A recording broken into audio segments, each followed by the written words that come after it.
हमारे स्टोरी की स्टार्ट एक ब्यूटीफुल सीनरी से होती है, जहां आसमान में एक ब्राइट मून और कई स्टार्स होते हैं, जिनकी लाइट में हमें एक माउंटेन पीक और कई स्मॉल माउंटेन्स पीक रात में क्लियरली दिख रहे होते हैं।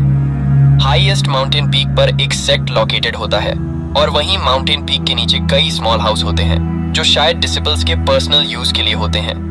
इन्हीं में से एक में हमारा मैन लीड कल्टीवेशन कर रहा होता है। तभी वह पसीने से तरबतर होकर अपनी आंखें खोलता है और हमें हमारे मैन लीड का नाम मेंग हाओ बताया जाता है। तो अब से हम उसे मेंग हाओ कहेंगे। मेंग हाओ खुद के बारे में बताता है। वह कहता है, मैं एक ऑर्डिनरी स्कॉलर हूँ। जब मैं चाइल्ड था तो मेरे पेरेंट्स एक साथ घर छोड़कर चले गए और तब से मैंने उनके बारे में कोई भी न्यूज नहीं सुनी। किसी पर निर्भर न होने के कारण मैंने पोएम्स और बुक्स का अध्ययन मन लगाकर किया। मेरे पढ़ाई करने का गोल्स इंपीरियल एग्जाम पास करके खुद को एक अच्छी लाइफ देने का उद्देश्य था। अपने गोल्स के लिए मैंने अपने मेन फैमिली रेसिडेंस को बेच दिया। मैंने शार्क झाओ से हाई इंटरेस्ट रेट पर लोन लिया था और मैंने लगातार 3 वर्षों तक परीक्षा दी, लेकिन रिजल्ट मैं हर बार फेल हो गया। मैं उस समय इंपीरियल एग्जाम को छोड़ना चाहता था और शांतिपूर्वक एक मजदूर के रूप में काम करना चाहता था, लेकिन सिटी के नॉर्थ में बैक माउंटेन पर मेरी मुलाकात वांग यूकाई से हुई, जो माउंटेन के बीचों बीच क्लिफ में फंसा हुआ था। जब मैंने उसे देखा तो उससे पूछा, क्या तुम लीफोगुई हो? तुम वहां कैसे पहुंचे? उसकी आवाज सुनकर लीफोगुई कहता है, स्कॉलर में कृपया हमें जल्दी बचाओ, अन्यथा बहुत देर हो जाएगी। और मैं इस बात से हैरान था कि वे क्लिफ के नीचे कैसे पहुंच गए। लेकिन तभी अचानक क्लिफ के नीचे से बहुत तेजी से कोई ऊपर की तरफ आया और मेरी साइड से निकला। मैं तो इतनी तेजी देखकर शॉक था। तभी किसी ने मुझे पीछे से पुकारा। जब मैंने पीछे देखा तो पाया कि वह एक बहुत ही ब्यूटीफुल गर्ल थी, जिसकी एज मुझसे थोड़ी ज्यादा होगी। वह मुझसे कहती है, तुम्हारे पास कुछ एबिलिटी है, चूंकि तुम स्वयं यहाँ आए हो, इसे अपना सौभाग्य, तुम अपना फॉर्च्यून समझो। वैसे भी हमारे पास एक पर्सन कम था, इसलिए तुम भी उनके साथ शामिल हो जाओ। इतना सुनकर मैं अनकॉन्शियस हो गया और जब मैं वापस से जागा तो मैंने खुद को काओशान सेक्ट नामक एक कल्टीवेशन सेक्ट में पाया।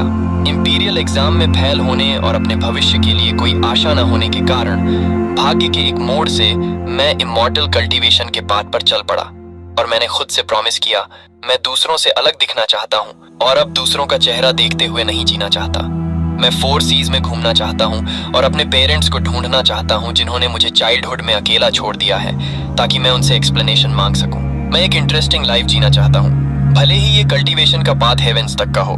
सेक्ट में आने के 4th मंथ्स में मैंने QI कंडेंशन का 1st लेवल अचीव किया।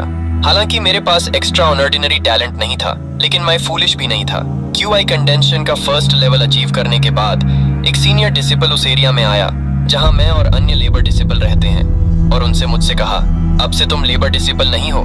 ये बात सुनकर मेरे आसपास खड़े हुए सभी डिसिपल मुझे शॉक्ड होकर देख रहे थे। कुछ तो मुझसे जेलस भी थे, क्योंकि वहां सभी का सपना होता है लेबर डिसिपल से आउटर सेक्ट का डिसिपल बनना। उस सीनियर डिसिपल ने कहा, मेंग हाओ, आज से तुम काओशान सेक्ट के आउटर सेक्ट के डिसिपल हो, माउंटेन्स की डायरेक्शन को फॉलो करके। सबसे पहले ट्रेजर पवेलियन में जाकर अपने लिए एक मैजिकल ट्रेजरम लो और फिर नॉर्दर्न एज पर आउटर सेक्ट क्वार्टर में अपना रेसिडेंस खोजें। मेंग हाओ इस बात पर एग्री हो जाता है। सीनियर डिसिपल आगे कहता है, मेंग हाओ, तुम्हारे सीनियर ब्रदर्स के रूप में मुझे तुम्हें याद दिलाने दो कि QI कंडेंसेशन मैनुअल का 1st पेज हमारे सेक्ट में सर्वाइवल के लिए फंडामेंटल है। तुम्हें इसे मेमोराइज रखना चाहिए। मेंग हाओ उसे ग्रीट करके जवाब देता है, याद दिलाने के लिए धन्यवाद सीनियर ब्रदर। सीनियर ब्रदर कहता है, ठीक है जाओ। और मेंग हाओ वहां से ट्रेजर पवेलियन की तरफ चला जाता है, लेकिन रास्ते में जाते हुए वह QI कंडेंसेशन मैनुअल का 1st पेज को देख रहा होता है। कुछ देर चलने के बाद वह अंततः ट्रेजर पवेलियन के सामने पहुंच जाता है, जहां उसके सामने 1-2 मंजिला एक पवेलियन होता है, जहां पहुंचने का रास्ता एक लकड़ी से बने ब्रिज से होकर जाता है। जब वह पहुंचता है तो पवेलियन के अंदर से आवाज आती है और कहती है, मेंग हाओ, तुम आउटर सेक्ट डिसिपल के रूप में प्रमोट हो गए हो। और तभी अंदर से एक बैग मेंग है की तरफ जाता है। आवाज वाला पर्सन आगे कहता है, ये एक स्टोरेज बैग है जिसके अंदर पर्सनल क्वार्टर, ग्रीन रोप, स्पिरिट टोकन है और ये सभी मेंग हाओ को प्रदान किए गए हैं। स्पिरिट टोकन के साथ तुम एक मैजिकल ट्रेजर प्राप्त करने के लिए पवेलियन में इंटर कर सकते हो। मेंग हाओ क्यूरियस होकर उस बैग को जल्दी से ओपन करते हुए खुद से कहता है, एक बैग जो अचानक अपीयर हुआ, इसके अंदर क्या है? मेंग है कि इस बात को सुनकर वह आवाज सोचती है, तुम यह भी नहीं जानते कि स्टोरेज बैग क्या है। आवाज आगे बताती है, इस बैग में स्पिरिचुअल एनर्जी फ्लो होती है तथा इसमें विभिन्न प्रकार की वस्तुएं रखी जा सकती हैं। मैंने जो तुम्हें पहले बताया था सब कुछ अंदर है। जब वापस जाओ तो इसे देखो। पवेलियन पहले से ही खुला है। अपना मैजिकल ट्रेजर सेलेक्ट करने के लिए पहले अंदर जाएं। आवाज के कहे अनुसार मेंग हाओ पवेलियन में इंटर कर जाता है जहां कई प्रकार के ट्रेजर रखे होते हैं। पहली बार अपने चारों ओर इतने सारे ट्रेजर को देखकर मेंग हाओ पूरी तरह से शॉक्ड होता है। वह खुद से कहता है, इतने सारे ट्रेजर, यदि मैं अपने लिए एक सूटेबल ट्रेजर सेलेक्ट कर सकूं, तभी वह अपने सामने एक नॉर्मल से मिरर को देखता है और उसे बारीकी से देखते हुए खुद से बातें करने लगता है। यह दर्पण इतनी प्रमुख स्थिति में है, लेकिन यह ब्रॉन्ज मिरर देखने में बिल्कुल नॉर्मल लगता है। इसमें कोई प्रीसियस लाइट नहीं है तथा इसमें कुछ रस्ट भी लगी हुई है। हालांकि मिरर नॉर्मल लग रहा होता है, लेकिन अपनी स्पेशल पोजीशन में रखे होने के कारण मेंग हाओ उसे लेफ्ट और राइट से देख रहा होता है। वह कहता है, ये मिरर अन्य ट्रेजर से ये बिल्कुल डिफरेंट है, और वह अपनी क्यूरियोसिटी को कंट्रोल नहीं कर पाता है और उस मिरर को अपनी फिंगर से टच करता है। और जैसे ही वह टच करता है तभी पवेलियन के ऊपर से एक सीनियर डिसिपल जिसके हेयर गोल्डन होते हैं नीचे जंप लगा देता है और मेंग हाओ से कहता है, जूनियर ब्रदर, तुम्हारा टेस्ट काफी अच्छा है। चूंकि तुमने इस मिरर को लिया है, इसका मतलब तुम्हारा फॉर्च्यून इस मिरर के साथ जुड़ा है। उसे अचानक वह अपीयर होता देखकर मेंग है कुछ समय तक शॉक्ड और स्पीचलेस हो जाता है। तभी सीनियर डिसिपल सेफली ग्राउंड पर लैंड करके मेंग हाओ को ज्ञान देने लगता है कि ये मिरर हमारे पवेलियन का सबसे मिस्टीरियस ट्रेजर है। ऐसा कहा जाता है कि इसे प्राप्त करने के लिए न केवल ग्रेट अपॉर्चुनिटीज की आवश्यकता होती है, बल्कि ग्रेट लक की भी आवश्यकता होती है। सीनियर डिसिपल अपने चेहरे पर एक स्माइल लाकर मेंग है को आगे ज्ञान देता है, निश्चित रूप से जूनियर ब्रदर ऐसी क्वालिटीज वाला पर्सन है। इस मिरर के साथ हेवन और अर्थ पर रूल करना केवल समय की बात है। उसकी इतनी बड़ी बातें सुनकर मेंग हाओ का फेस अजीब हो जाता है और दोबारा से मिरर को चेक करने लगता है। वह कहता है, यह दर्पण। लेकिन तभी सीनियर डिसिपल अपने चेहरे पर बहुत ही खतरनाक स्माइल बनाकर मिरर को मेंग हाओ के हाथों में रख देता है। वह कहता है, जूनियर ब्रदर, इस मिरर को जज इस पर लगी रस्ट से मत करो। आपको यह अवश्य जानना चाहिए कि सभी स्पिरिचुअल ट्रेजर अपनी सादगी में अपनी वर्थ छिपाते हैं। वे जितने अधिक सिंपल दिखाई देते हैं, उतने ही अधिक एक्स्ट्रा ऑर्डिनरी होते हैं। इस ब्रोज के मिरर की हिस्ट्री बहुत समय पहले की है। ईयर्स ईगो वर्षों हेवन से लाइट की एक बीम गिरी और यह मिरर फॉर्म्ड हुआ।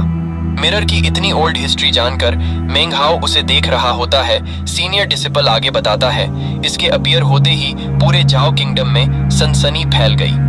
हमारे सेक्ट एल्डर्स पैट्रियार्क काउशन ने इसे हेवन तक पहुंचने वाला ट्रेजर बताया। यद्यपि पैट्रियार्क कभी यह नहीं समझ पाए कि इस मिरर का यूज कैसे किया जाए, उन्होंने वह निश्चित थे कि यदि यह अपने डेस्टिन्ड पर्सन से मिल जाए तो वे दोनों मिलकर हेवन एंड अर्थ को भी डोमिनेट कर सकते हैं। जब मेंग हाओ को इस बारे में पता चलता है कि खुद सेक्ट के फाउंडर भी इस मिरर की मिस्ट्री सॉल्व नहीं कर पाए, तो वह थोड़ा चिंतित होकर सोचने लगता है। जब कभी पैट्रियार्क को समझ नहीं आया कि इस मिरर का यूज कैसे करें, तो क्या इसका मतलब यह नहीं है कि यह मिरर यूजलेस है? तो यह सीनियर ब्रदर इसे मुझे रिकमेंड करने के लिए इतनी मेहनत क्यों कर रहा है? इस बारे में उसे थोड़ा डाउट होने लगता है और वह कहता है, सोनियर ब्रदर, पैट्रियार्क काउशान हमारे सेक्ट के फाउंडर हैं। अगर वे भी इसे नहीं समझ पाए तो मैंने तो अभी अभी कल्टीवेशन स्टार्ट की है, मैं इसके सीक्रेट को कैसे समझ सकता हूँ? सीनियर ब्रदर जवाब देता है, जूनियर ब्रदर, आप गलत समझ रहे हैं। इसके सीक्रेटस को उजागर करने में पैट्रियार्क के फेल होने का कारण केवल इस ट्रेजर के हेवन डिफाइंग नेचर को ही प्रूव करता है। Unique and extra ordinary treasure अपने मास्टर को डेस्टिनी के थ्रू चूज करते हैं। क्या होगा अगर इस मिरर की डेस्टिनी तुमसे जुड़ी हो दोस्तों? इस सीनियर ब्रदर की स्माइल देखकर ऐसा लग रहा है कि ये हमारे मेन लीड को ये पुराना रस्ट लगा मिरर आज देकर ही रहेगा। सीनियर ब्रदर उसे बारे में आगे बताता है, वास्तव में तुमसे पहले भी कई डिसिपल ने यह मिरर लिया है, लेकिन उन्हें कुछ भी हासिल नहीं हुआ। मैं बहुत ही फ्रेंडली हूँ। मैं उन सभी को इसे प्रीसियस ट्रेजर को किसी अन्य ट्रेजर के लिए बदलने देता हूँ। ये मेरा सभी डिसिपल को एक ह्यूज अपॉर्चुनिटी देने का एक तरीका है, लेकिन उनका आगे का लक उनके ऊपर डिपेंड करता है। तुम एश्योर्ड रह सकते हो कि यदि तुम भी इसके सीक्रेट को नहीं समझ पाते हो, तो तुम इसे कभी भी ट्रेजर पवेलियन को रिटर्न कर सकते हो और कोई दूसरा ट्रेजर चुन सकते हो। लेकिन यह अवसर तुम्हारी लाइफ को भी बदल सकता है। यदि तुम इसे छोड़ देते हो और इस ट्रेजर का लक तुमसे जुड़ा होगा, तुम्हें लाइफ टाइम इसका रिग्रेट रहेगा। मेंग है इस बारे में सोचता है, कुछ अनयूजुअल जरूर सस्पिशियस होगा। जब मैं इसे बदलने के लिए वापस आऊंगा तो इसके पास पक्का कोई दूसरी कहानी होगी। इस बारे में सोचकर जैसे ही मेंग हाओ मना करने के लिए अपना हैंड उठाता है और कहता है, लेकिन उससे पहले सीनियर ब्रदर्स उसे अपने बॉम्ब से हिट कर देता है, जिससे कि वह आगे कुछ न कह सके। और हिट होने के बाद मेंग हाओ हवा में उड़कर दूर गिरता है और वहीं नहीं रुकता, बल्कि 3-4 बार रोल करके पवेलियन के बाहर जाकर रुकता है और पवेलियन का मैं गेट धड़ाम की आवाज के साथ क्लोज हो जाता है और अंदर से सीनियर ब्रदर्स की आवाज आती है, अपने आउटर डिसिपल के पहले ही दिन सेक्ट के रूल्स को न तोड़ें। इस पवेलियन में एक बार सामान उठा लेने के बाद उसे नीचे वापस से नहीं रखा जा सकता। मैं सॉफ्ट हार्टेड पर्सन हूँ, इसीलिए तुम्हें कोई पनिशमेंट नहीं दे रहा हूँ, बस पवेलियन से बाहर फेंका है। यदि सचमुच इस मिरर के साथ तुम्हारी डेस्टिनी नहीं जुड़ी है तो उस सिचुएशन में तुम कभी भी इसे किसी अन्य ट्रेजर के बदले में एक्सचेंज के लिए आ सकते हो। मेंग हाओ के साथ जो अभी हुआ वह उस सदमे से ही नहीं उभर पाया होता है। वह तो पूरी तरह से स्पीचलेस होता है। जो उसके साथ अभी हुआ, पहले उसे जबरदस्ती एक रस्ट लगा मिरर दिया गया और जब रिफ्यूज करने की कोशिश की तो हिट करके पवेलियन से बाहर की ओर उड़ा दिया। इसके बाद सीन उसके रूम पर आता है जहां वह आउटर सेक्ट के कपड़े पहन रहा होता है। जब वह अपने सारे कपड़े पहन लेता है तो वह काफी अच्छा लग रहा होता है।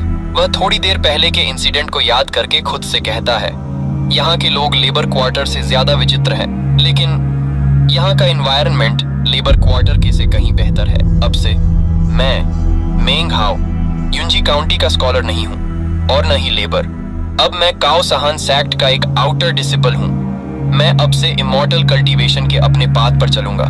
लेकिन तभी उसे अपनी विंडो के बाहर से किसी के चीखने की आवाज आती है, जहां कोई नहीं नहीं कह रहा होता है, जिसे सुनकर मेंग हाओ तुरंत अलर्ट हो जाता है। जैसे ही वह विंडोज की तरफ देखता है तो वहां ढेर सारा ब्लड होता है, जिसे देखकर उसकी पूरी बॉडी कांप जाती है और चेहरे से पसीना आने लगता है। मेंग हाओ खुद से पूछता है, वह हार्ट, ये तो ब्लड है, और तुरंत विंडो से बाहर देखता है जहां एक डिसिपल ने दूसरे डिसिपल को मार दिया होता है और उसकी बॉडी जमीन पर पड़ी होती है, जिसके एक साइड ब्लड लगा होता है। वहीं दूसरा डिसिपल उसके पास में बैठकर बॉडी की तलाशी ले रहा होता है। वह उस मरे हुए डिसिपल की बॉडी को चेक करते समय कहता है, क्या यह बेहतर नहीं होगा कि अपने प्रीसियस ट्रेजर को ओबीडेंटली हैंड ओवर कर दिया जाए? इस तरह कष्ट सहना बहुत बुरा है। अगर तुम मेरे सामने अच्छे से पेश आते तो शायद मैं तुम्हें जाने दे सकता था, लेकिन तुमने यह नहीं किया। अब तुम अगली लाइफ में याद रखना कि अपने से स्ट्रांग लोगों को अपने ट्रेजर आसानी से दे दो, भले ही वह तुम्हारा हो। उसकी ऐसी बातें सुनकर मेंग हाओ अपना मुंह बंद कर लेता है ताकि उसे कोई वह डिसिपल नोटिस न कर सके। बट रियलिटी में अपने सामने पहली बार मर्डर देखकर वह थोड़ा डरा होता है और अपनी आज सुबह के उस समय को याद करने से नहीं रोक पाता जब सीनियर डिसिपल उसके पास आया था और उसे आउटर डिसिपल के रूप में प्रमोट किया था। तब सीनियर डिसिपल ने क्लियरली बताया था, जैसे ही तुम आउटर सेक्ट में एंटर करोगे मुझे तुमको आउटर सेक्ट के रूल्स बताने होगा। हमारा काओशान सेक्ट कभी जाओ किंगडम के 4 ग्रेट सेक्ट में सबसे मेन सेक्ट था। हमारे सेक्ट के रूल्स बहुत ही रूथलेस हैं। हम डिसिपल की लॉयल्टी की केयर नहीं करते और डिसिपल्स को एक दूसरे की लड़ाई के दौरान मर्डर करने की परमिशन देते हैं। इसीलिए हम झाओ किंगडम के डेमन सेक्ट के रूप में जाने जाते हैं। यद्यपि आउटर सेक्ट के डिसिपल्स को मंथली स्पिरिट स्टोन्स और पिल्स प्रोवाइड की जाती हैं, फिर भी हम डिसिपल्स के बीच डकैती, रॉबरी या डाइट को फॉरबिड नहीं करते हैं। यहाँ तक कि एक पब्लिक एरिया को मैनली किलिंग जोन के रूप में भी डेजिग्नेटेड किया गया है। इसीलिए तुम्हें अपना ख्याल खुद ही रखना होगा। इस सब के बारे में दोबारा सोचने के बाद मेंग हाओ की आंखें डर के कारण बड़ी हो जाती हैं। वह खुद से कहता है, इसका मतलब सीनियर ब्रदर मुझे उस समय डरा नहीं रहे थे, बल्कि सच कह रहे थे। मैं पहले पिक्चर बुक्स रीड करता था और सोचता था कि इमॉर्टल्स सेज और जेड के समान जेंटल होते हैं, लेकिन ये काओशान सेक्ट पूरी तरह से कुत्ते खाओ कुत्ते वाला है। एक बैंडिट्स का होम है जहां पावरफुल पर्सन ही रूल कर सकते हैं। मेंग हाओ इस बारे में डीपली सोचकर खुद को दिलासा देता है, मुझे भी तो एक सर्वेंट के रूप में पकड़ लिया गया था, तो फिर मैं उनसे जेड की तरह सॉफ्ट होने की उम्मीद कैसे कर सकता हूँ? फिर वह टेबल पर रखे अपने मिरर की ओर देखता है और उसे लेकर चेक करते हुए सोचता है, इस कंडीशन में शायद ये बुरा नहीं है कि इस मिरर का यूज अननोन है। अगर मैंने एक पावरफुल मैजिकल ट्रेजर चूज किया होता तो मैं शायद अन्य लोगों का टारगेट बन सकता हूँ, और उस कंडीशन में मेरे साथ बुरे से बुरा कुछ भी हो सकता है। रॉबरी पर आधारित एक सेक्ट में पावरफुल और पावरफुल बनता है, वीक लोग और वीक बनते हैं। अगर मैं यहाँ जीवित रहना चाहता हूँ तो मेरा एकमात्र रास्ता है कि मैं और अधिक पावरफुल होता जाऊं। एपिसोड की स्टार्ट न्यू मॉर्निंग से होती है। जा सेक्ट में कई सारे आउटर सेक्ट के डिसाइपल्स होते हैं, जिनमें से एक डिसाइपल मेंग हाउ को देखकर अपने साइड में खड़े हुए दूसरे डिसाइपल से कहता है, क्या वह नया आउटर सेक्ट डिसिपल है? दूसरा डिसाइपल जवाब देता है, उसने वह टूटा हुआ मिरर चूज किया है, तो फिर उससे लूटने लायक कुछ भी चीज नहीं है। वहीं दूसरे ग्रुप में खड़ा एक डिसाइपल अपना मुंह फुलाते हुए साइड वाले से कहता है, एक यूजलेस वेस्ट जिसके साथ फाइट करना भी लायक नहीं है। उनकी बातें सुनकर मेंग हाउ खुद से कहता है, फॉर्च्यूनेटली इस मिरर को सभी जानते हैं कि यह यूजलेस है। कम से कम पिछले कुछ दिनों में मुझे परेशान करने कोई नहीं आएगा। आउटर सेक्ट में इंटर करने के बाद भी कोई मास्टर मेरी केयर नहीं करता। मैं अभी भी अपनी कल्टीवेशन के लिए केवल इंट्रोडक्टरी QI कंडेंसेशन स्क्रॉल पर ही निर्भर हूँ। हाल ही में मेरी कल्टीवेशन रुक सी गई है। QI कंडेंसेशन के सेकंड लेवल से आगे मोर्टल बॉडी में चेंजेस होने लगते हैं। बॉडी स्पिरिचुअल एनर्जी के प्रति अधिक सेंसिटिव हो जाती है। इसका मतलब है कि फर्स्ट लेवल की कंपेयर में QI की खपत कई गुना बढ़ जाती है। मेरी योग्यता के अनुसार सेकंड लेवल तक पहुंचना ही कम से कम 1 या 2 साल लेगा। जहां तक थर्ड लेवल की बात है, उसे पाने में तो इससे कई गुना अधिक समय लगेगा। ये स्पीड तो बहुत ही स्लो है, इसीलिए कल्टीवेशन की स्पीड बढ़ाने और समय कम करने के लिए कल्टीवेटर्स को पिल्स या स्पिरिचुअल स्टोन्स पर डिपेंड होना पड़ता है। लेकिन जिन नए लोगों के पास इन प्रीसियस चीजों को पाने का कोई सोर्स नहीं होता, वे जैसे ही स्पिरिट स्टोन हासिल करते हैं, उन्हें सेक्ट के अंदर कोई ना कोई लूट ही लेता है। क्या यह एक दुष्चक्र में ट्रैप्ड हो जाने जैसा नहीं है? क्या ये रूल्स इसलिए बनाए गए हैं ताकि हर जगह वेनेमस लोग ही बने, जो थोड़े से प्रॉफिट के लिए दूसरों को मारने से बिल्कुल भी ना हेसिटेट करें? क्या केवल वही लोग जो दूसरों से रिसोर्स छीन सकते हैं इनर सेक्ट में प्रवेश पा सकते हैं? तभी अचानक उसके पीछे के डिसिपल तेजी से दौड़कर आगे जाने लगते हैं और उनमें से कुछ डिसिपल अपने साथ वालों से कहते हैं, चलो चलो जल्दी चलो, आज सेक्ट में पिल्स डिस्ट्रीब्यूशन का दिन है, आउटर सीट के सेंट्रल प्लेस की ओर, जल्दी चलो। वहीं सेक्ट में सभी डिसाइपल को पिल्स और स्पिरिट स्टोन्स मिलेंगे। उनकी बातें सुनकर मेंग हाउ भी अलर्ट हो जाता है और धीमी वॉइस में कहता है, पिल्स डिस्ट्रीब्यूशन, और वह भी उनके साथ उस प्लेस पर आ जाता है जहां डिसिपल अपने सामने स्टेज पर खड़े लोगों को देखकर गॉसिप करने लगते हैं कि असल में पिल्स तो स्वयं शांगवान अंकल मास्टर डिस्ट्रीब्यूट करते हैं। और यहाँ तो सीनियर सिस्टर शू और सीनियर ब्रदर चेन भी आए हैं। वे दोनों ही इनर सेक्ट के डिसाइपल हैं। ऐसा सीन तो बहुत ही कम देखने को मिलता है। क्या इस बार कोई स्पेशल पिल दी जाने वाली है? एक अन्य डिसाइपल जवाब देता है, निश्चित रूप से ऐसा ही होगा। देखो, यहाँ तक कि आउट सेक्ट के सीनियर ब्रदर हान भी आ गए हैं। वे आउटर सेक्ट में सेकंड प्लेस पर हैं और पहले ही QI कंडेंसेशन के 5th लेवल पर पहुंच चुके हैं। अगर वे 7th लेवल तक पहुंच गए तो उन्हें अपने आप इनर सेक्ट के डिसाइपल के रूप में प्रमोट कर दिया जाएगा। अफसोस की बात है कि सीनियर ब्रदर वांग तेंगफेई यहाँ नहीं है। उनका टैलेंट ऐसा है कि वे तो इन चीप पिल्स की केयर भी नहीं करेंगे। वहीं उन्हीं डिसिपल के बीच में मेंग हाउ खड़ा होता है। जब वह स्टेज पर खड़े 3 लोगों में से सीनियर सिस्टर शू को देखता है तो अपने आप से कहता है, ये तो वही गर्ल है जिसने मुझे उस समय कैप्चर किया था। मेंग हाउ के पीछे 2 डिसाइपल आपस में बात कर रहे होते हैं। हाँ, आज तो अच्छा सो देखने को मिलेगा। जब भी पिल्स अलग अलग डिस्ट्रीब्यूट की जाती है तो उससे पहले उन्हें 12 आवर्स के लिए सील्ड कर दिया जाता है।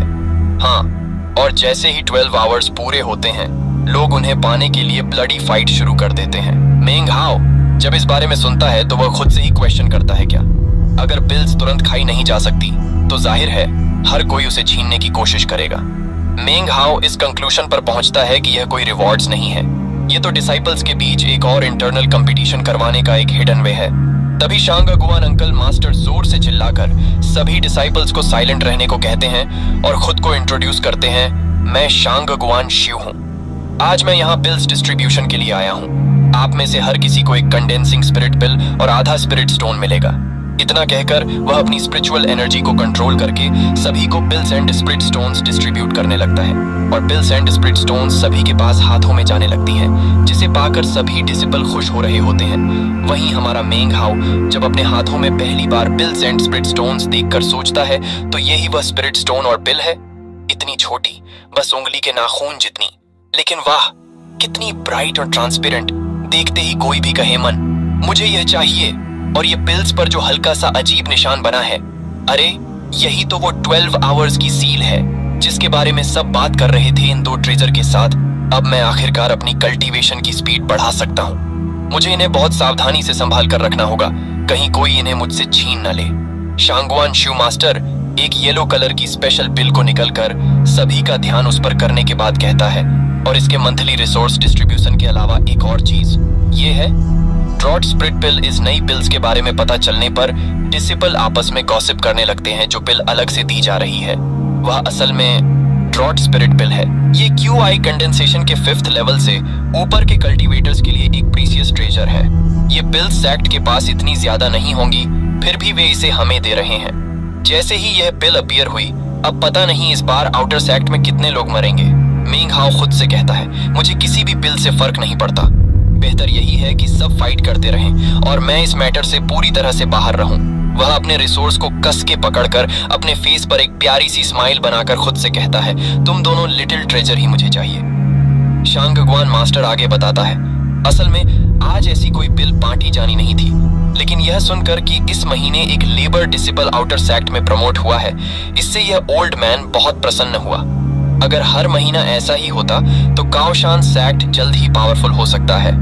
इसलिए मैं ये बिल उस डिसाइपल को एनकरेज करने के लिए दे रहा हूँ। इस न्यूज को सुनने के बाद मेंग हाओ स्तब्ध हो जाता है।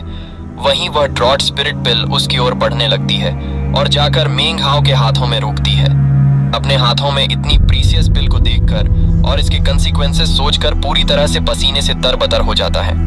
वह कहता है, ये मेरे साथ ही क्यों, ये बहुत ही टेरिबल है। वहीं कोई डिसिपल मेंग हाओ की ओर इशारा करके कहता है, उस डिसिपल की तो हालत ही खराब होने वाली है।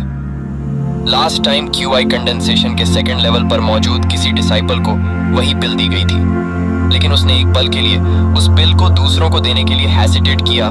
इतने टाइम में ही सीनियर ब्रदर जाओ वुगांग, जो इसे छीनने में असफल रहा था, ने गुस्से में आकर उसे पब्लिक प्लेस में खींचकर उसका सिर काट दिया। हम देख पाते हैं मेंग हाओ में पिल को देखकर उसके चारों तरफ खड़े डिसाइपल उसे बहुत बुरी तरह से घूर रहे होते हैं। उनकी आंखें बिल्कुल डिमांड की तरह होती हैं और वे सभी मेंग हाओ को भूखे जॉम्बीज की तरह सेंटर में घेरे होते हैं, और हम उनकी आवाजों को भी सुन पाते हैं जो कि कहते हैं, लिटिल ब्रदर, वो पिल मेरी तरफ फेंक दो, वरना तुम बाद में रिग्रेट करोगे। अगर तुम इसे सौंपने की हिम्मत नहीं करते तो आज से 1 साल बाद यही तुम्हारी डेथ एनिवर्सरी होगी। लिटिल ब्रदर, मुझे ड्रॉट स्पिरिट पिल दे दो, मैं आगे चलकर तुम्हारी रक्षा करूंगा। मूर्ख मत बनो, इसे हमें दे दो, ज्यादा मत सोचो, तुम इसे बिल्कुल भी प्रोटेक्ट नहीं कर सकते हो। हजारों डिसिपल के बीच खड़ा हमारा मेन लीड एक लॉयन की तरह लग रहा होता है, जो हजारों वोल्फ से घिरा हो, जिनकी क्वांटिटी ही उनकी पावर हो, लेकिन वे सिर्फ लॉयन के डोमिनेटिंग ऑरा से डरे हो और उस पर अटैक करने से हेसिटेट कर रहे हो। लेकिन हमारी इमेजिनेशन के अपोजिट वह तो रियलिटी में एक छोटा बच्चे की तरह होता है, जिसे कोई भी बुली करके चला जाए। उस भीड़ से बस एक ही टाइप की आवाज आ रही होती है, मुझे ड्रॉट स्पिरिट पिल दे, मुझे ड्रॉट स्पिरिट पिल दे। वहीं हम सैक्ट में एक माउंटेन पीक को देखते हैं, जहां कोई एन सभी चीजों को देख रहा होता है और कहता है, नेफ्यू शांगवान ने लाइन क्रॉस कर दी है। बोलने वाला एक ओल्ड मैन होता है, जो शायद सैक्ट का कोई एंसेस्टर होता है, और वह ये सब अपने सामने बैठे दूसरे ओल्ड मैन से कह रहा होता है। वह आगे कहता है, एक नॉर्मल न्यूबी डिसाइपल को इसी प्रीशियस पिल को देना, जो इसे प्रोटेक्ट भी नहीं कर सकता, असल में उसको हार्म करने जैसा है। दूसरा ओल्ड मैन आह भरते हुए कहता है, तुम और मैं सैक्ट के मैटर्स में दखल देने की स्थिति में नहीं है। हम केवल पैट्रियार्क काओशान द्वारा छोड़े गए रूल्स को फॉलो करते हैं। ये साफ तौर पर अन्यायपूर्ण है, पर रिसोर्स लिमिटेड है। किसी का बाकी रहना या मरना पूरी तरह उसके लक पर निर्भर करता है। ये कल्टीवेटर्स की दुनिया कभी भी निष्पक्ष नहीं रही। इसके अतिरिक्त पैट्रियार्क के सिक्लूशन में जाने से पहले उन्होंने ऑन ऑर्डर दिया था कि डिसाइपल्स के बीच कंपटीशन के ये क्रूएल रूल्स कभी नहीं बदले जाने चाहिए। कौन जाने पैट्रियार्क फिर कब अपीयर होंगे? क्या तुम उनकी वापसी तक इन रूल्स को बदलने की हिम्मत करोगे? पहला वाला ओल्ड मैन इस पर कहता है, हाँ, ये तो बस एक चाइल्ड है, इसलिए सभी चीजों को ऐसे ही रहने दो। वहीं मेंग हाओ अपने हैंड को रेज करके कहता है, इस डिसाइपल को कुछ कहना है, और वह कहता है, काओशान सैक्ट में आने और इसके इमोर्टल ऑरा को फील करने का मौका पाना पूरी तरह किस्मत की बात है। मैं उस पर्सन का बहुत ग्रेटफुल हूँ जिसने मुझे ये मौका दिया। मैंने दिन रात यही चाहा है कि मैं उन्हें फिर से देख सकूं और खुद जाकर उनका धन्यवाद कर सकूं, और आज आखिरकार वह मोमेंट आ ही गया। वो पर्सन और कोई नहीं बल्कि सीनियर सिस्टर शू है, जब शू मेंगहाओ को अपना नाम लेते सुनती है तो वह भी उसकी ओर देखने लगती है। मेंगहाओ शू के सामने ग्रीट करके उसे अपनी पिल ऑफर करता हुआ कहता है, सीनियर सिस्टर, मैं आपका बहुत ही ग्रेटफुल हूँ जिसने मुझे इस सेक्ट में आने का चांस दिया। मेरे पास आपके उपकार का बदला चुकाने के लिए कुछ नहीं है, इसलिए मैं यह पिल आपको अपनी लाइफ सेव करने के बदले में अपना ग्रेटिट्यूड दिखाने के लिए आपको दे रहा हूँ। इतनी प्रीसियस पिल को इतनी आसानी से अपने हाथों से जाते देखकर डिसाइपल आपस में बातें करने लगते हैं, क्योंकि वे इसे रोक भी नहीं सकते और कहते हैं तो ऐसा भी किया जा सकता है। इतनी ओपनली पिल को हैंडओवर कर देना, वो भी किसी इनर सेक्ट के एक डिसाइपल को। अब कौन इसकी खातिर लड़ने की हिम्मत करेगा? इतना आसान तरीका था, फिर मैंने उस वक्त ये सोचा ही क्यों नहीं। धिक्कार है, क्योंकि मैंने ये चाल नहीं चली। मैं बुरी तरह घायल हो गया और 3 महीने तक बिस्तर से उठ नहीं सका। सारे डिसाइपल मेंगहाओ को इतनी इसीलिए सिचुएशन से पीछे छोड़ते देख अपने आप को फूल समझ रहे होते हैं, क्योंकि उन्होंने ऐसा करने के बारे में कभी सोचा भी नहीं था। वहीं शू शांगगुआन मास्टर से पिल को लेने की परमिशन मांगती है। शांगगुआन मास्टर अपनी दाढ़ी सहलाते हुए कहता है, क्योंकि वह काइंडनेस का बदला चुकाना चाहता है, इसलिए स्वाभाविक रूप से वह ऐसा कर सकता है। परमिशन मिलते ही शू पिल को एक्सेप्ट कर लेती है और वह पिल उसके द्वारा कंट्रोल स्पिरिचुअल एनर्जी के साथ उसकी ओर बढ़ने लगती है। पिल लेने के बाद शू मेंगहाओ की ओर फिंगर पॉइंट्स करके कहती है, कई साल पहले जब मैं आउटर सेक्ट में थी, मुझे साउदर्न माउंटेन पीक पर एक केव एलोकेट की गई थी। तुम वहां रह सकते हो। मेंगहाओ जल्दी से एक स्माइल लाकर शू को धन्यवाद देता है। वहीं आसपास के डिसाइपल इस बात को सुनकर बातें करने लगते हैं। सीनियर सिस्टर शू की गुफा निवास, यह पर्सन तो सच में बहुत भाग्यशाली है। कहा जाता है कि वहाँ स्पिरिचुअल एनर्जी अच्छी क्वांटिटी में है। पूरे सेक्ट में ऐसी जगहें बहुत कम हैं। उसने कहा कि उधार लो, लेकिन असल में यह तो साफ तौर पर एक गिफ्ट है।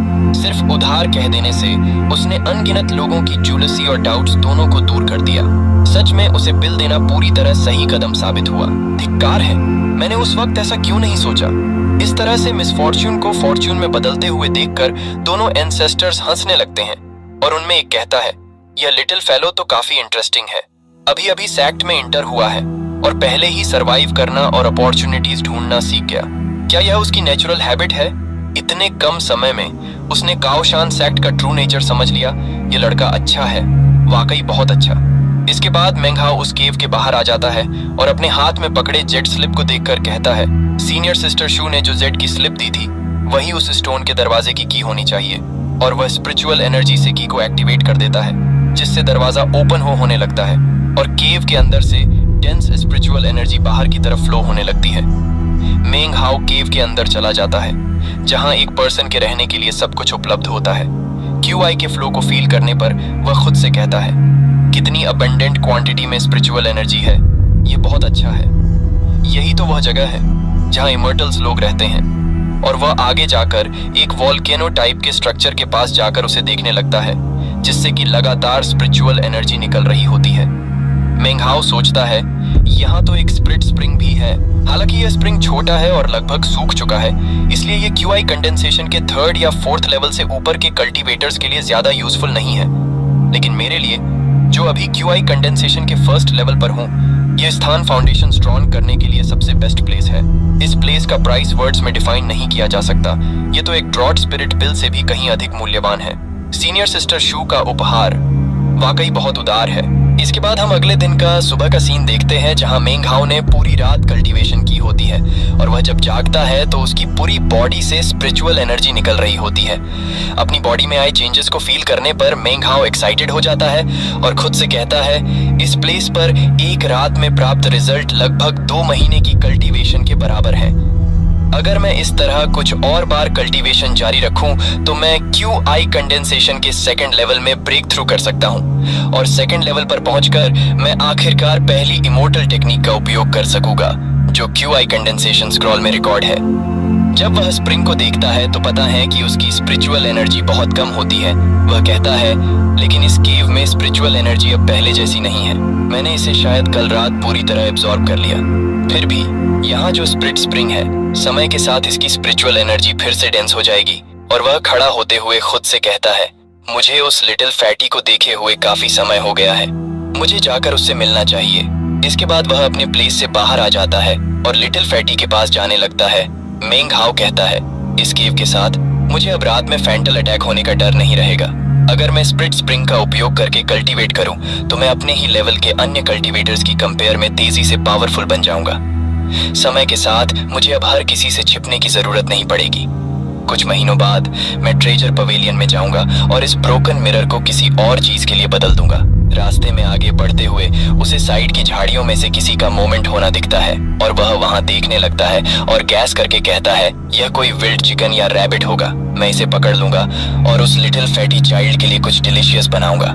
इतना कहकर वह अपना मिरर वापस रख लेता है और तेजी से दौड़कर उस ओर जाने लगता है। मेंग हाओ लिटिल फैटी के बारे में बताता है।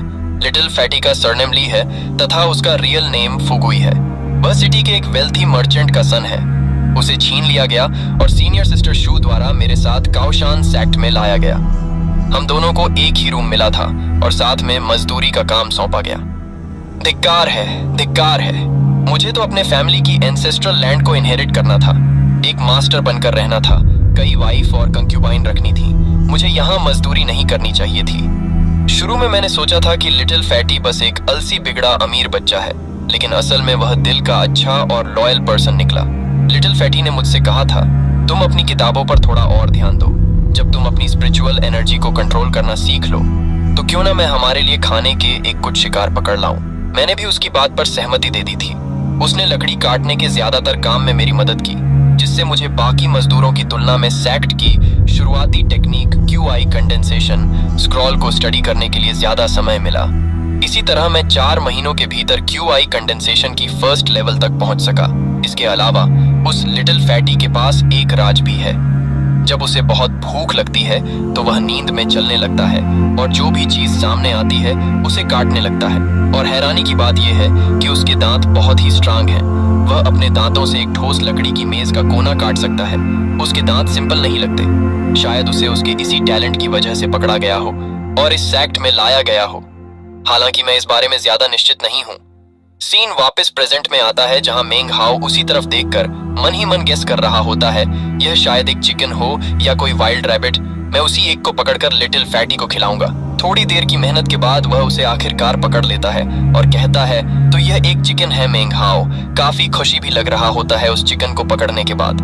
वहीं दूसरी तरफ चिकन बहुत ही ज्यादा डर रहा होता है और लिटरेरी उसकी आंखें बहुत ज्यादा बाहर की ओर आ जाती है। वह जोर जोर से चीख रहा होता है, लेकिन उसे वहां बचाने वाला कोई भी नहीं होता है। उसे देख ऐसा लग रहा होता है कि आज मेंग हाओ उसका चिकन सूप बनाकर ही रहेगा। तभी उसके कपड़ों के पीछे छिपा मिरर अचानक से रिएक्ट करता है और उस चिकन के गोटे ब्रेक हो जाते हैं, जिससे उस चिकन हर तरफ ब्लड ही ब्लड फैल जाता है। ऐसा होता देख मेंग हाओ बहुत ही अजीब तरीके से उधर देखने लगता है। वहीं वो चिकन तो सुबह की 4 बजे की तरह बांग देने लगता है। ये सीन काफी फनी भी लग रहा होता है।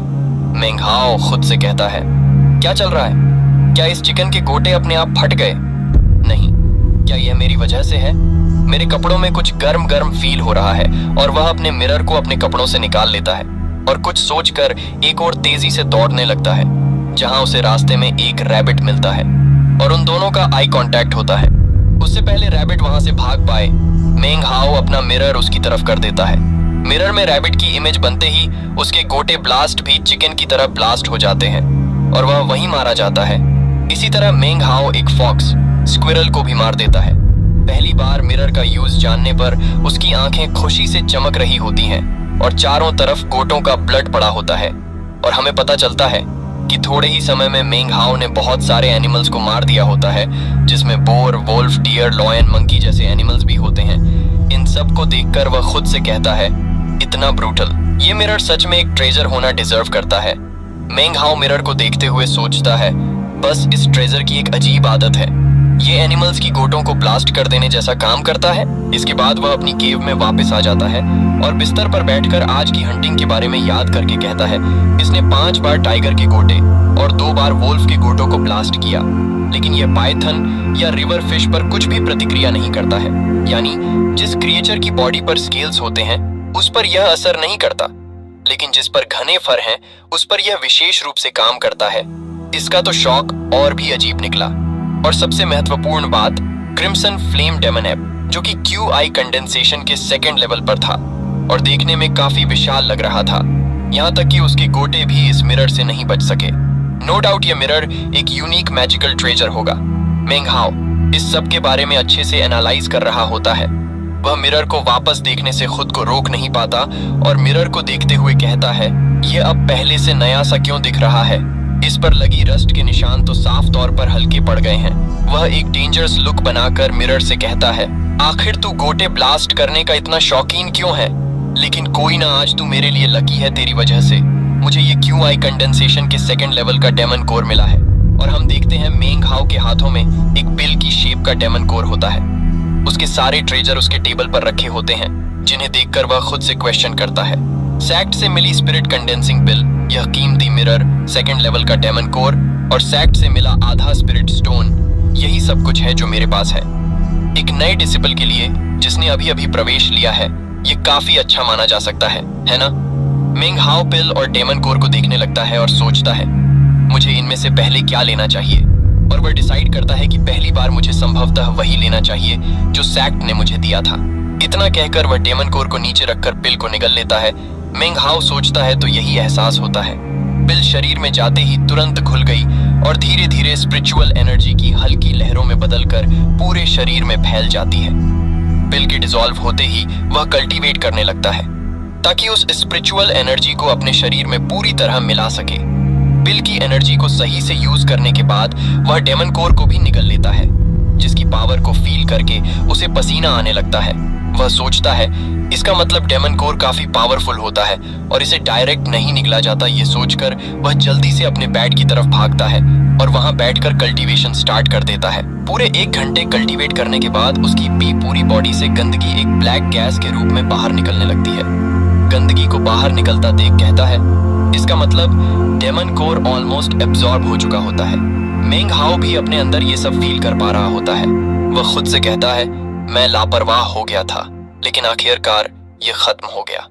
इस डेमन कोर की स्पिरिचुअल एनर्जी तो स्पिरिट कंडेंसेशन पिल से कहीं ज्यादा स्ट्रांग है। जैसे ही ये मेरे शरीर में इंटर हुई, इसने मेरी बॉडी में स्पिरिचुअल एनर्जी की पावरफुल वेव से ब्लास्ट किया और मेरी पूरी बॉडी तुरंत ही इस एनर्जी से फुल हो गई। मुझे लगातार कल्टीवेशन करनी होगी ताकि इस ऊर्जा से संघर्ष करते हुए इसे धीरे धीरे एब्जॉर्ब कर सकूं। अगर मैंने जरा भी ढिलाई बरती तो यह स्पिरिचुअल एनर्जी मेरी बॉडी शरीर के स्मॉल होल से बाहर आने लगेगी और बॉडी ब्लास्ट हो जाएगी। ये धुंधली गैस क्या है? क्या ये मेरे शरीर की इम्प्यूरिटीज हैं? मुझे याद है मैंने इसके बारे में QI कंडेंसेशन स्क्रॉल में पढ़ा था। जब कल्टीवेटर्स की स्पिरिचुअल एनर्जी बिना किसी रोक टोक के बॉडी में फ्लो करने लगती है तो उसकी बॉडी प्योर हो जाती है, यानी बॉडी की सारी इम्प्यूरिटीज, वीकनेस और मोर्टेलिटी बाहर निकल जाती है। यह उस प्रक्रिया का संकेत है जहां कल्टीवेटर्स अब नॉर्मल ह्यूमन बॉडी से ऊपर उठने लगता है। लेकिन मुझे नहीं पता था कि क्या यह QI कंडेंसेशन के सेकंड लेवल पर संघनन का दूसरा स्तर हो सकता है। इसके बाद वह बेड से उतरने लगता है और सोचता है, इस डेमन कोर का प्रभाव वास्तव में इतना अच्छा है। यह शर्म की बात है कि डेमन बीस्ट मिलना आम नहीं है, अन्यथा मैं इस अपने मिरर पर भरोसा कर सकता था कि मैं डेमन कोर खाकर हमेशा अपना लेवल बढ़ा सकता हूँ। कितने दुख की बात है। ये सोचते हुए जब वह टेबल के पास पहुंचकर मिरर को लेने के लिए अपना हाथ बढ़ाता है तो उसे मिरर के ऊपर एक और डेमन कोर दिखता है, जिसे फिर से देखकर वह शॉक हो जाता है और खुद से सवाल करता है, क्या मैंने डेमन कोर को अभी अभी एब्जॉर्ब नहीं किया था? तो फिर ये से यहाँ कैसे क्या हो रहा है? यहाँ एक और डेमन कोर क्यों है? क्या मुझे गलत याद है? क्या उस ऐप जानवर के 2 डेमन कोर थे? नामुमकिन, मुझे साफ याद है। इस अचानक हुए इंसिडेंट से वह चौंक कर थोड़ा पीछे हट जाता है, लेकिन जब वह टेबल पर स्पिरिट स्टोन को नहीं पाता तो एक सही अंदाजा लगाकर खुद से कहता है, रुको, वो आधा स्पिरिट स्टोन भी गायब हो गया। क्या ऐसा हो सकता है कि यह मैजिकल मिरर शायद उस स्पिरिट स्टोन की एनर्जी को अपने अंदर खींचकर और अधिक शक्तिशाली बन गया है? अब उसने उस डेमन कोर को 2 हिस्सों में बांट दिया, यानी दर्पण के अंदर कोई रहस्यमयी ऊर्जा परिवर्तन हुआ है। मिरर को अपने हाथ में लेकर मेंग हाउ उसे देखते हुए कहता है, ये तो वाकई इनक्रेडिबल है। अगर ये दर्पण सच में पिल्स को डुप्लीकेट कर सकता है तो यह कोई नॉर्मल मैजिकल ट्रेजर नहीं, बल्कि एक अद्वितीय यूनिक मैजिकल ट्रेजर है। लेकिन अगर ये सच है तो फिर इतने वर्षों में किसी और ने इस ब्रॉन्ज मिरर की यूनिक पावर को डिस्कवर क्यों नहीं किया? और फिर ऐसा क्या हुआ कि यह रहस्य सिर्फ मुझे ही मिला? इसका मतलब मेन लीड को डाउट है कि या तो इस मिरर ने खुद उसे चुना है या फिर उसमें कोई गहरा रहस्य छिपा है जो सिर्फ उसी के लिए सक्रिय हुआ। तभी मेंग हाओ अपने सर को लाइफ राइट करके इस बारे में और ज्यादा न सोचने में जोर देते हुए कहता है, इस बारे में ज्यादा सोचना बेकार है। मैं एक नया डिसाइपल हूँ जिसे कुछ भी पता नहीं, ऐसे में कोई सही निर्णय लेना संभव नहीं। अब मेन प्रॉब्लम है स्पिरिट स्टोन्स। मुझे अपनी सोच सही है या नहीं, ये टेस्ट के लिए स्पिरिट स्टोन्स की जरूरत है। लेकिन अगली बार स्पिरिट स्टोन मिलने में अभी पूरा 1 महीना बाकी है। सच में ये तो मुश्किल हो गया। क्या मुझे इतने टाइम तक इंतजार करना होगा? जब मैं युनजिए काउंटी में था तब भी मेरे पास पैसे की कमी थी, और अब जब मैं एक कल्टीवेटर बन गया हूँ फिर भी मैं गरीब का गरीब ही हूँ। कितने अफसोस की बात है ये पैसे। पुराने लोग सही कहते थे, किसी व्यक्ति को बिना अचानक मिले सौभाग्य के अमीर होना मुश्किल है। इसके बाद वह रिस्क लेकर दूसरी डेमन कोर को भी निगल लेता है, जिससे उसकी पूरी बॉडी में बहुत ही ह्यूज अमाउंट में स्पिरिचुअल एनर्जी फ्लो करने लगती है। मेंग हाओ के स्क्रॉल के थ्रू हमें पता चलता है कि क्यूआई कंडेंसेशन के 2nd लेवल पर कल्टीवेटर इमोर्टल आर्ट्स परफॉर्म कर सकते हैं। क्यूआई कंडेंसेशन के 5th लेवल पर व्यक्ति इल्यूजन टेक्निक को परफॉर्म कर सकता है। इसके बाद हमारा सीन चेंज होता है और मेंग हाओ को एक आर्ट परफॉर्म करते दिखाया जाता है जिसका नाम फायर सरपेंट टेक्निक होता है। इसका एक अटैक वह अपने सामने खड़े एक बियर पर कर देता है, जिससे वहां एक ब्लास्ट होता है।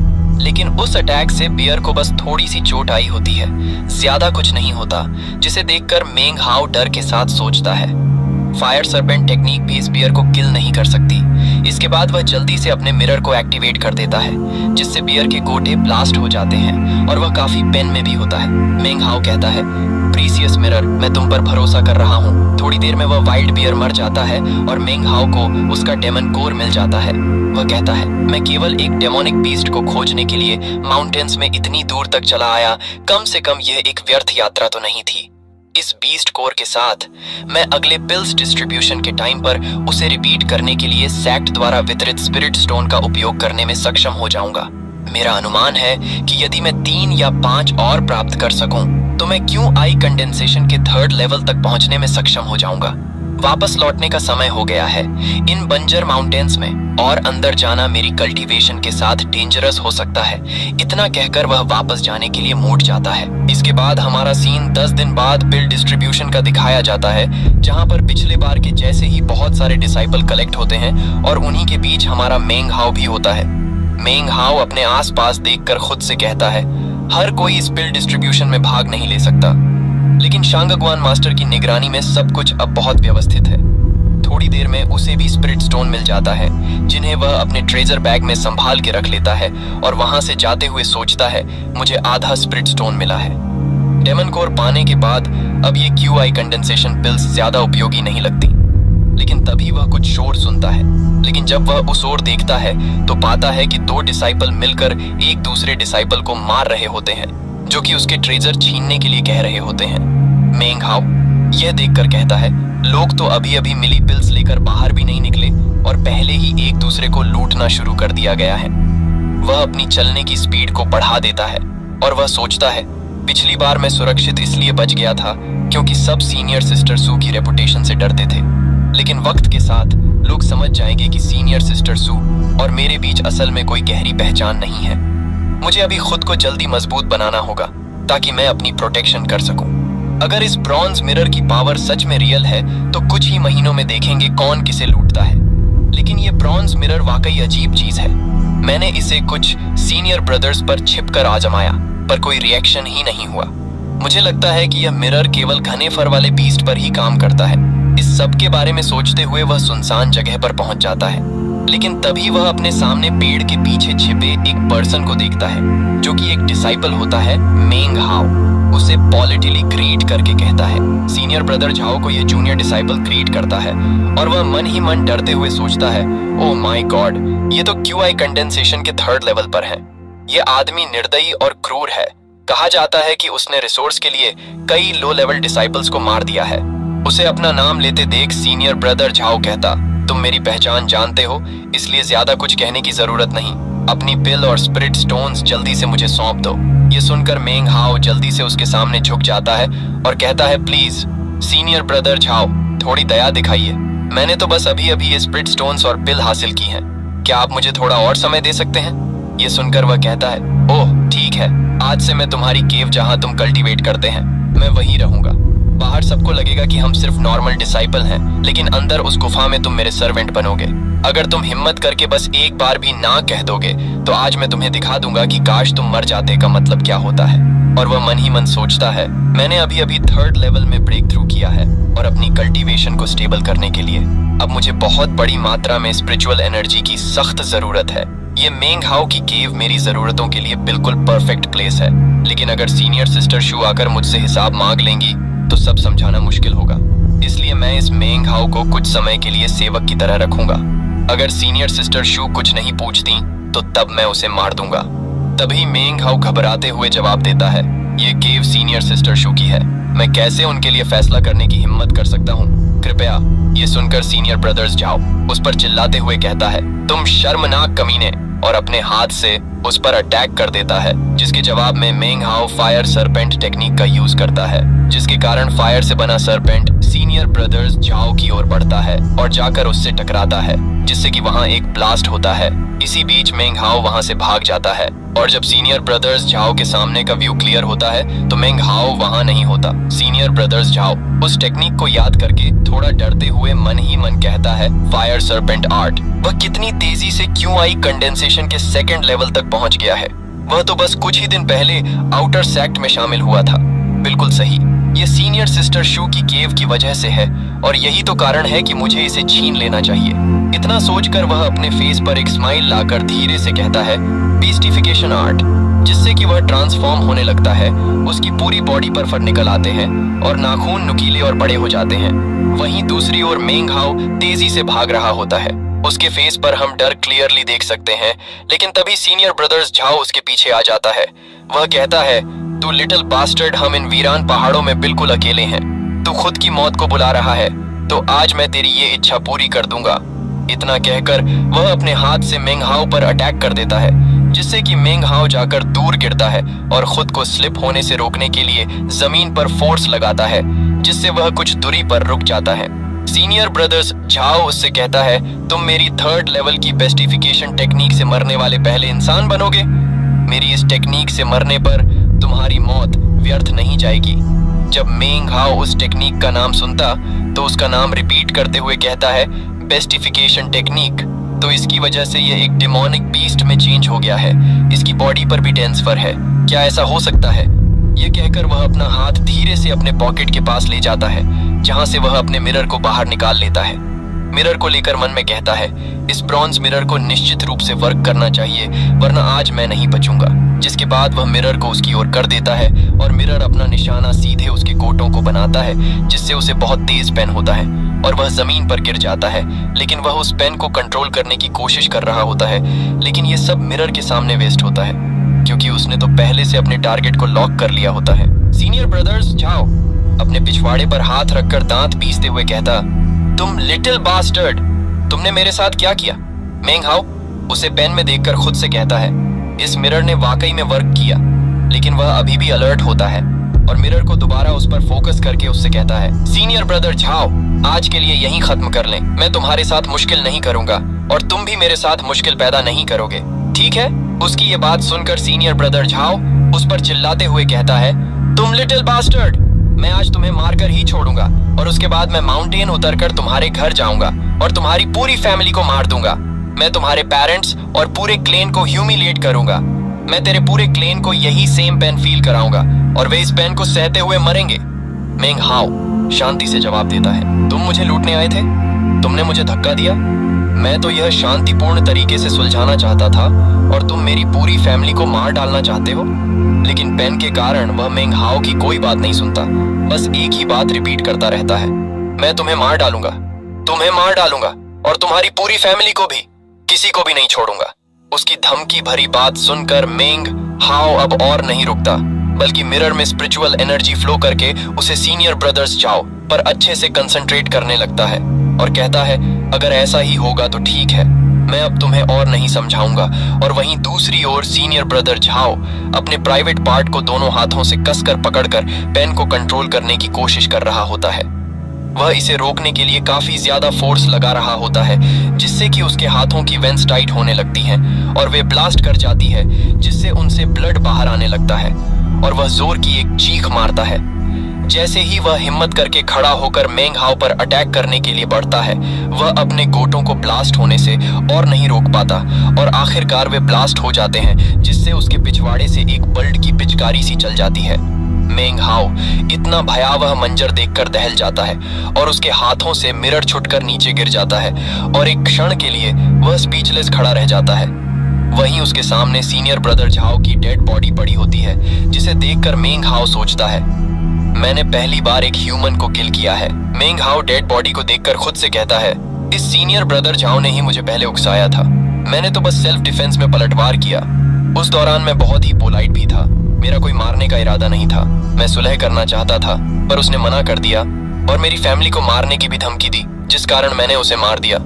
इसके बाद वह अपनी केव में वापस आ जाता है और इसी बारे में सोच रहा होता है, क्योंकि उसने पहली बार किसी ह्यूमन को मारा होता है, इसलिए उसे थोड़ा अजीब लगता है।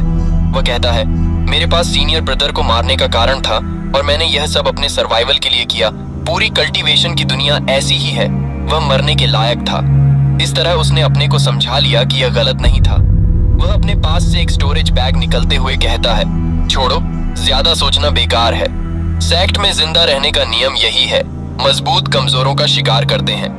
इसके बाद वह उस बैग को खोलकर उसका सारा सामान निकलने लगता है और कहता है, चलो देखते हैं सीनियर ब्रदर झाओ के स्टोरेज बैग में क्या रखा है। जब वह उसके अंदर की चीजों को देखता है तो उसके मुंह से एक ही आवाज निकलती है, धिक्कार है।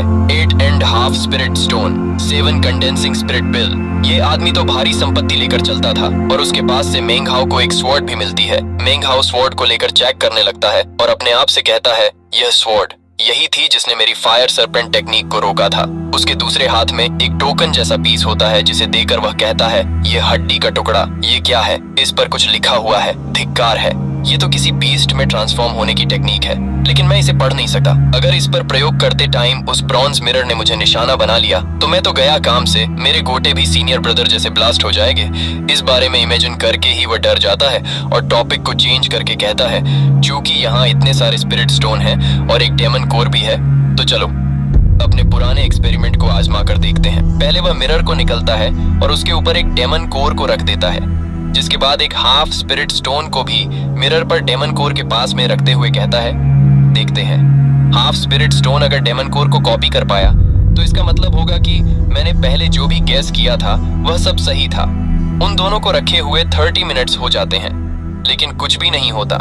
वही मेंग हाओ ये सब शांति से इतनी देर तक देख रहा होता है और अंत में जब कोई चेंज नहीं होता तो वह सोचता है, कोई बदलाव नहीं। क्यों? क्या मैंने गलत गैस किया था? क्या यह ब्रॉन्ज मिरर की वजह से नहीं था? तो फिर पहले वो दूसरा डेमन कोर उस जगह कहां से आया था? नहीं, मैं एक और बार आजमा कर देखता हूँ। ये सोचकर वह एक और बार ट्राई करता है और दूसरा स्पिरिट स्टोन मिरर पर रख देता है। जैसे ही दूसरा स्पिरिट स्टोन रखा जाता है, मिरर पर रिएक्शन होने लगती है और दोनों स्पिरिट स्टोन मिरर में एब्जॉर्ब होने लगते हैं, जिसे देखकर मेंग हाओ भी शॉक हो जाता है और थोड़ी देर में वहां एक और डेमन कोर फॉर्म ले लेता है। थोड़ी देर में मेंग हाओ कई सारे स्पिरिट स्टोन का यूज कर लेता है और जिससे टोटल 3 और डेमन कोर बनते हैं, जिसे देखकर मेंग हाओ कहता है, ये सच में वर्क करता है। ये मिरर बहुत ही मिस्टीरियस है। 11 और आधे स्पिरिट स्टोन्स में से अब सिर्फ एक बचा है, लेकिन बदले में मुझे 4 डेमन कोर मिल गए हैं और वह उनमें से एक एक करके डेमन कोर को निगलने लगता है। वे डेमन कोर जिन डेमन बीस्ट के होते हैं, वे डेमन बीस्ट मेंग हाओ से उसके अपने इनर वर्ल्ड के अंदर फाइट करने लगते हैं। वे सभी डेमन बीस्ट इसलिए फाइट कर रहे होते हैं ताकि वे मेंग हाओ को वे कोर एब्जॉर्ब करने से रोक सके और मेंग हाओ इनर डेमन का शिकार बन जाए। मेंग हाओ उन सभी डेमन बीस्टों को हराकर अपनी कल्टीवेशन करने लगता है ताकि वह डेमन कोर की पूरी एनर्जी एब्जॉर्ब कर सके और वह अगली मॉर्निंग तक कोर को एब्जॉर्ब करते रहता है।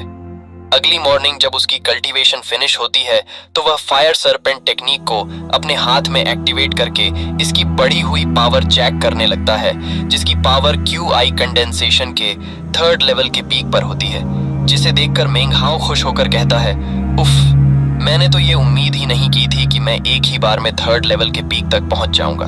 मेरी फायर सरपेंट टेक्निक भी अब पहले से कहीं ज्यादा पावरफुल हो गई है। लोअर पब्लिक जोन की सीमा QI कंडेंसेशन की फोर्स लेवल 3 तक है, तो अब मैं निचले रैंकों में सबसे मजबूत लोगों में काउंट किया जा सकता हूँ, लगभग टॉप पर। वह पिल को देखते हुए कहता है, लेकिन अब यह जो कंडेंसिंग स्पिरिट पिल्स सेक्ट से मिलती है वो मेरी कल्टीवेशन को नहीं बढ़ा सकती है। क्या ये डेमन कोर के साइड इफेक्ट की वजह से है? खैर, कुछ कंडेंसिंग स्पिरिट पिल्स उस मोटू को दे देता हूँ। चलो तुरंत ली फुगुई को ढूंढते हैं और उसके लिए डिलीशियस चिकन कुक करते हैं। वह इस सब को बहुत ही एंजॉय करेगा। इसके बाद हमारा सीन माउंटेन्स के फॉरेस्ट में शिफ्ट होता है, जहाँ लिटिल फैटी अपनी कुल्हाड़ी से पेड़ को कट रहा होता है और उस पेड़ से गुस्से में कहता है, ये तेरी सजा है मेरी पत्नी छीनने के लिए, और ये दूसरी सजा मेरा स्टीम्ड बन चुराने के लिए। वह फिर से पेड़ को और जोर से हिट करते हुए कहता है, मैं तुम्हें काट काट कर मार डालूंगा। लिटिल फैटी की बातें और उसका गुस्सा देखकर मेंग हाओ सोचता है, ये सब क्या हो रहा है। वहीं लिटिल फैटी 2 ही अटैक पेड़ को हिट करने के बाद थक जाता है और अपनी कुल्हाड़ी को छोड़कर जमीन पर गिर जाता है। इतने में ही वह सो जाता है और सोते हुए चिल्ला रहा होता है, ये तेरी सजा है मेरी पत्नी छीनने के लिए, ये तेरी सजा है मेरा स्टीम बन चुराने के लिए, मैं तुझको काट काट कर मार डालूंगा। वहीं मेंग हाओ उसके पास खड़ा होकर उसकी बकवास को सुन रहा होता है। मेंग हाओ कहता है, ये क्या हो रहा है, ये तो दिन दहाड़े नींद में टहल रहा है। लेकिन तभी उसका ध्यान लिटिल फैटी के शाइनी और शार्प दांतों पर जाता है, जिन्हें देखकर वह कहता है, उसके दांत लंबे और तेज होते जा रहे हैं। जैसा कि मुझे उम्मीद थी, उसके दांत बिल्कुल भी सिंपल नहीं है।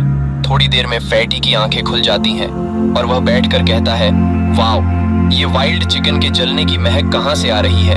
वहीं पास ही में मेंग हाओ चिकन को फायर के ऊपर लटकाकर कुक कर रहा होता है, जिसे देखकर लिटिल फैटी तुरंत वहां आ जाता है और खुश होकर कहता है, मेंग हाओ तुम अचानक यहाँ। मेंग हाओ उसे जवाब देता है, सही है, यह मैंने तुम्हारे लिए यह अरेंज किया है। इसके कुछ समय बाद लिटिल फैटी लेग पीस खाते हुए रो रहा होता है, क्योंकि उसने सैक्ट में आने के बाद पहली बार इतना डिलीशियस फूड खाया होता है। वह खाते हुए मेंग हाओ से कहता है, मेंग हाओ मुझे तुम्हारी बहुत याद आई। मैंने 2 महीने से मीट नहीं खाया है। पिछले 2 महीनों से तुम मेरे लिए रोज वुड्स काट रहे हो, तो रोज एक वाइल्ड चिकन भी क्यों नहीं लाए। मेंग हाओ उसकी ऐसी बातें सुनकर खुद से कहता है, ये लिटिल फैटी यहाँ रहते रहते सच में पागल हो जाएगा भाई। वुड्स तो तुम ही अपने सपनों में काटते रहे हो। मेंग हाओ लिटिल फैटी से पूछता है, वैसे तुम्हारी कल्टीवेशन कैसी चल रही है? क्या तुम्हें तुम्हारी बॉडी में कोई स्पिरिचुअल एनर्जी फील हुई? लिटिल फैटी जवाब देता है, मत पूछो, इन महीनों से मैं हर दिन कल्टीवेशन कर रहा हूँ, लेकिन मुझे कभी भी कोई स्पिरिचुअल एनर्जी अपनी बॉडी में फील नहीं हुई, बल्कि मेरे दांत तो बस बढ़ते ही जा रहे हैं। तभी मेंग हाओ उसे एक पिल देते हुए कहता है, यह है कंडेंसिंग स्पिरिट पिल। अपने सामने पहली बार एक पिल को देखकर लिटिल फैटी मेंग हाओ से कहता है, इतनी कीमती चीज क्या तुम सच में मुझे दे रहे हो? मेंग हाओ कहता है, चिंता मत करो, बस इसे ले लो। जिसके बाद वह पिल को ले लेता है। मेंग हाओ उसे बताता है, फुगुई मैं अब जा रहा हूँ, तुम्हें अच्छे से कल्टीवेशन करनी होगी। वहीं लिटिल फैटी का ध्यान तो सिर्फ खाने पर होता है। वह लेग पीस में बाइट मारते हुए कहता है, ब्रदर मेंग, मैं जरूर जल्दी से जल्दी आउटर सैक्ट में शामिल होकर तुमसे फिर मिलूंगा। जब वो दिन आए तो तुम्हें मेरा ख्याल रखना होगा। मेंग हाओ जवाब देता है, जरूर, आउटर सैक्ट में मैं तुम्हारी रक्षा कर सकता हूँ। इसके बाद सीन शिफ्ट होता है और हम माउंटेन्स को देखते हैं, जहाँ मेंग हाओ स्टेयर्स के थ्रो माउंटेन की पीक पर जा रहा होता है।